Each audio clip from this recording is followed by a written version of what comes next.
Okay, let's unpack this. Welcome back to the deep dive.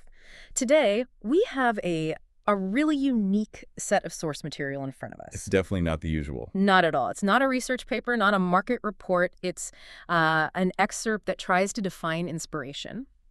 But it does it by detailing the function, and this is the key part, the surprisingly strict limitations of a fictional spirit, Yeah.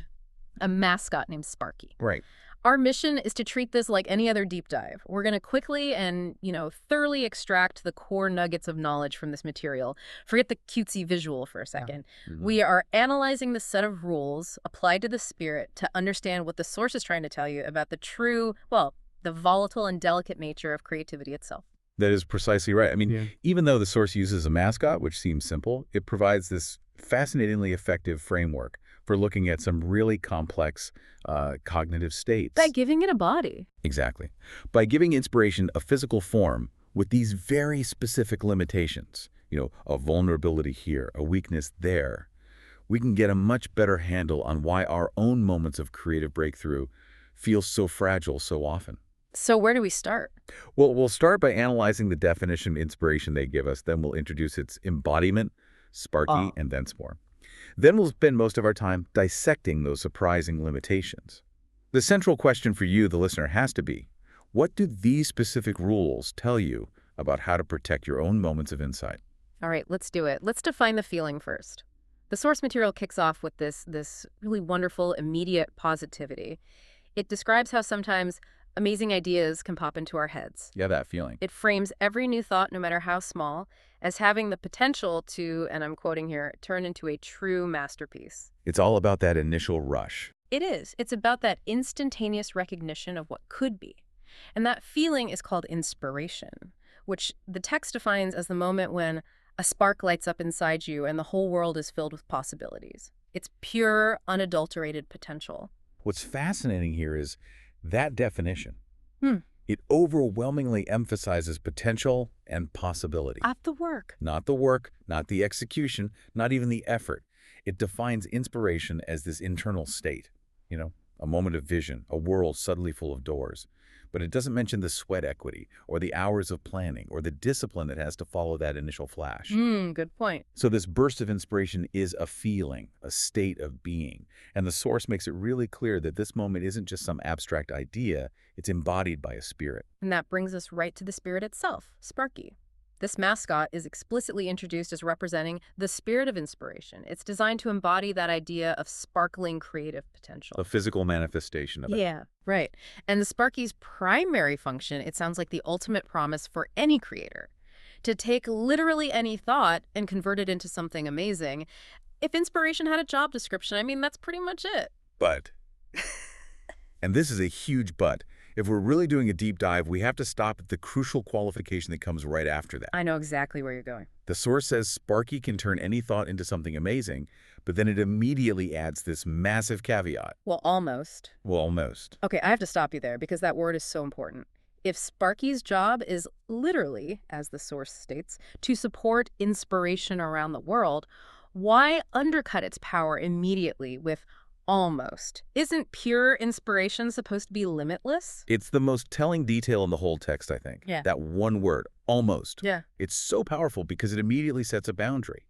If Sparky is the peak of creative potential, that almost implies that pure inspiration all by itself is still not enough. It's insufficient. It's insufficient. It has limits on its own power to turn every thought into an amazing outcome. It forces you to ask, well, what else needs to be added? If the spark is there, then the structure, the focus, the discipline, that stuff has to come from the individual to bridge that gap between amazing and almost amazing. So the spark doesn't do the entire job, it just shows you the job is possible. It sets the potential, exactly. It doesn't finish the work. Wow, that totally reframes it. It's not just about getting the spark, it's recognizing that the spark needs a support staff. And it's a big job. The source makes it clear this is a global issue. Sparky's main task is to support inspiration around the world. It's his shared universal mandate. Okay, now here's where it gets really interesting for me. This is the meat of the analysis. Because to truly understand inspiration, we have to look past the general definition and really focus on the rules. The physics of the spark. Yes, the physical and emotional limitations that govern Sparky's existence. These rules are the source material's real commentary on just how fragile creativity is. And we're not talking about, like, aesthetic guidelines here. The source presents these as fundamental, almost scientific rules of existence for this spark. And the first one is all about volatility. Exactly. Rule number 1, emotional volatility. We are explicitly told that Sparky's color and size change depending on his mood and emotional state. Which is huge. It tells us inspiration isn't some fixed state. It's intensely volatile. It shrinks, it grows, it changes hue, and it all depends on what's going on inside you. Think about what that actually means for you day to day.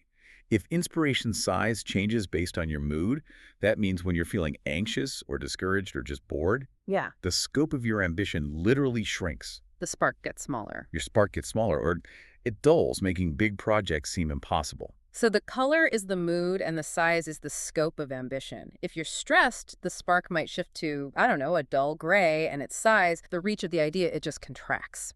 But on the flip side, focused curiosity or joy might make it brilliant yellow and massive, and suddenly you're willing to take these huge conceptual leaps. It's a direct visual link. The source is saying you cannot separate your creative potential from your emotional baseline. That's it. If you want a bright, large spark, you have to actively manage the emotional terrain it lives in. Yeah. You don't just summon it on demand. You nurture its environment. Okay, that makes sense. Then we get rule number 2, which I find, well, it's fascinating. The perils of affection, maybe? Or just the dangers of intensity. The hugs. The hugs. Sparky loves to hug, but he doesn't always get it right. And we get this very potent warning. His hugs can be a bit too warm sometimes. This is such a powerful metaphor, maybe a cautionary one, for passion, for intensity. I mean, inspiration is this desirable, cute thing we want to embrace, right? Of course. But the passion, the warmth, that sheer force of creative energy, it can burn too hot. Oh, we all know that feeling. 3 days straight working on a project, fueled by nothing but sheer focus and coffee. You're ignoring sleep, you're ignoring meals. That is the warm hug. It is. The immediate reward is intensity and speed, but the consequences, it can be severe. Exactly. It's tunnel vision, it's perfectionism that just spirals into self-destructive behavior. It's burnout. The source is warning you that if you don't manage the temperature of your passion, if you don't pace yourself, that overwhelming heat might actually damage the creative process. Or even the creator. Or even you long term. Yeah. The very force that drives you forward can be a hazard if you don't check it. So the insight isn't just to feel the passion, but to consciously regulate its temperature. You need cool-down mechanisms built into your process. You do. And then finally, we get to the most critical weakness. Rule number 3, the existential threat. The source material is terrifyingly specific and clear about this one. Sparky shouldn't touch water as it's the easiest way for him to evaporate. This is the core nugget of the entire source material, I think. It's not a mild deterrent, it's a fatal flaw. Yeah. Water is the catalyst for absolute instantaneous disappearance. This raises an important question then, and it's probably the most important analysis we can make here. If Sparky is pure creative potential, what exactly is water in our reality that makes inspiration vanish so easily? If water causes the easiest evaporation, then water has to be the force that dissolves potential with, like, minimal friction. We should probably list some of the real-world waters that you face every day. It's not just one thing. Right. Water is the crushing weight of administrative tasks that just kill your momentum.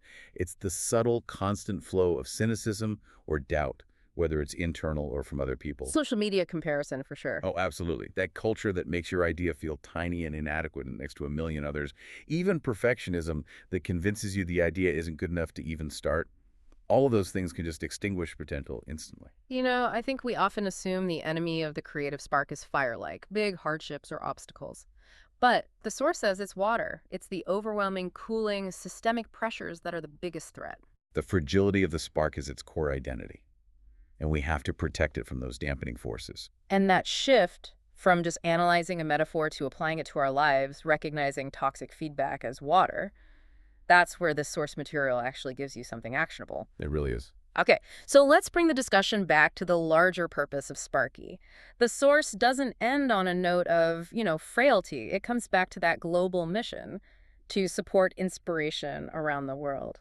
And if we connect this to the bigger picture, The conclusion of the source material just synthesizes the personal and the collective so beautifully. It reminds us we're like sparkles. We light up and shine brightly, We're sparkles. which implies that every single individual's moment of inspiration, every protected Sparky, is part of a larger shared network. So protecting your own spark isn't just a personal exercise. It actually contributes to a collective outcome. The source ends with, "Together we light the way to the future." That is a powerful statement. The cumulative effect of sustained, protected inspiration is presented as necessary for, global progress. It turns self-care for your creativity into a shared responsibility. It does. So what does this all mean? We started with a concept defined by a mascot, and we ended up with a pretty deep practical analysis of the rules governing creative potential that you can apply, today. Yeah. Our key findings really center on those three strict rules. First, that inspiration is intensely emotional and volatile. Its scope, its tone, it's all dependent on your internal mood. So you have to manage your feelings to maintain the spark. Right. Second, it can burn too hot. That unrestrained passion leads to those damaging warm hugs or burnout, so regulation is basically mandatory. And most critically, third, the spark is just fundamentally vulnerable to water. Those elements of reality, doubt, or external pressure that cause that instantaneous evaporation of possibility. The source gives us a clear mandate and a clear threat to that mandate. The mandate and the threat. The mandate is to contribute to lighting the way to the future. The threat is water. So given that framework, maybe the final thought for you to explore this week is this. If the goal is collective progress, and we know that insidious water is what makes the spark evaporate easiest, what conscious, intentional changes could you make to your environment this week? I mean, your actual desk, your schedule, maybe your media consumption. What could you do to minimize that water exposure for your own sparkling creative potential? What sources of doubt do you need to move away from your own fragile spark? Exactly. What needs to be intentionally moved